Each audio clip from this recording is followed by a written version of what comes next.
Là, en premier, il faut appuyer les deux en même temps.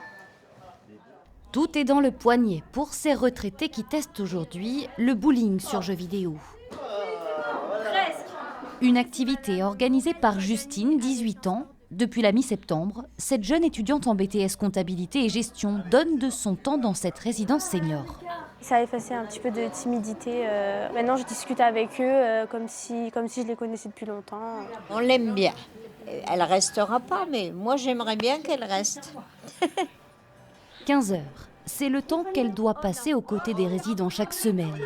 Un investissement qui lui permet d'économiser un loyer pour cet appartement de 35 mètres carrés où elle vit à l'année. Je savais que financièrement, ce n'était pas possible d'avoir un logement.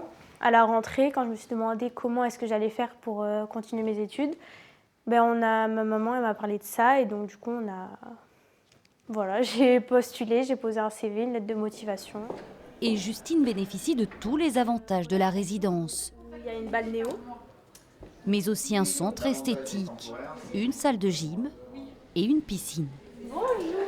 En contrepartie, elle doit participer à l'organisation d'activités et être une oreille attentive pour chacun de ses nouveaux voisins, un équilibre qu'elle semble avoir trouvé. Je suis à 14,60 de moyenne générale. Là, c'est la fin du premier semestre. J'arrive à tout suivre. Ce dispositif est mis en place dans une quarantaine de résidences au niveau national, un moyen de lutter contre l'isolement et la solitude des seniors.